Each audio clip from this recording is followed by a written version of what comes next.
Hi, I'm Gary Bremen, a ranger here at Biscayne National Park, the largest marine park in the national park system.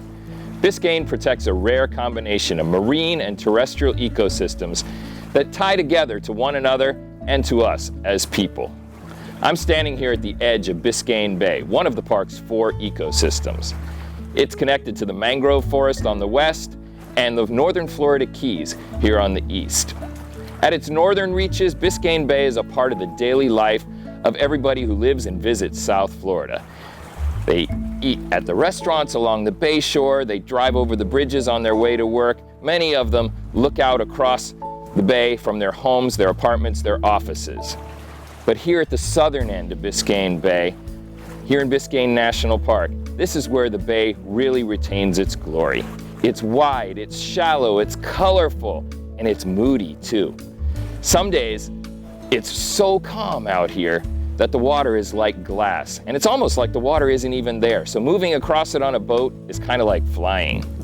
Other days, the wind whips and whistles, and white waves bite like teeth at a coal black sky. Biscayne Bay is an estuary, a place where fresh water coming off the mainland mixes with salt water from the ocean. This intermingling of fresh and salt water provides the perfect habitat for many animals who not only survive here, but also thrive here. Estuaries are nurseries, great places for the little ones to grow up.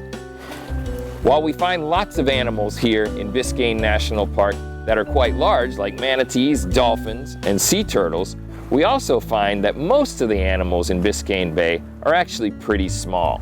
Many of them are commercially and recreationally important as well. In fact, 70% of those commercially and recreationally important animals spend a portion of their lives here in Biscayne Bay.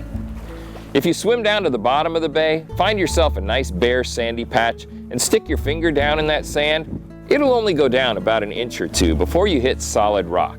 Very appropriately, these areas are known as hard bottom. And in a lot of ways, hard bottom is kind of like a desert. Big, broad, open areas with seemingly not a whole lot going on. But in actuality, there's lots going on in the hard bottom community, just as there is in a desert. You'll find soft corals, you'll find algae, you'll find worms that burrow underneath the sand. You'll even find things that live in between the grains of sand. Hard bottom has a lot going on. There are sponges that live in the hard bottom community as well. These are colonies of tiny little animals that constantly filter the water. We know sponges as things that we use to clean and wash with, and that's very appropriate because for millions of years, sponges have been filtering and cleaning this water and making it beautiful and clear.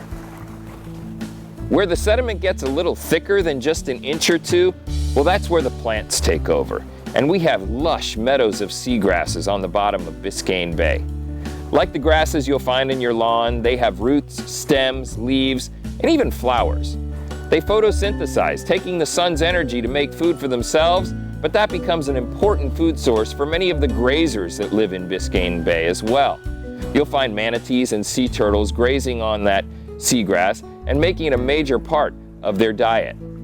Turns out though, if you look at the blades of the seagrasses, you'll see tiny little plants and animals living on those blades. These are called epiphytes.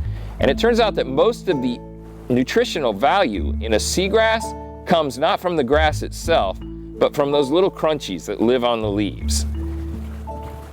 As our planet's climate is changing, we're finding that the ocean's chemistry is changing as well. And when that happens, it makes it harder and harder for those epiphytes to create their shells and skeletons. How might that affect larger animals up the food chain, including us? Time will tell. People have used Biscayne Bay for thousands of years too. The native people that lived in this area harvested conch, they even hunted manatees. More recently, pioneers harvested lobster and sponges for sale in northern markets and even in Europe. Recreationally, Biscayne Bay is a great place. It's shallow, it's protected. Windy days are ideal for sailing and windsurfing. Calmer days are good for pleasure boating, snorkeling, and paddling. And those anglers, well, they'll go out in any kind of weather. Thanks for visiting Biscayne Bay and getting connected to Biscayne National Park's ecosystems.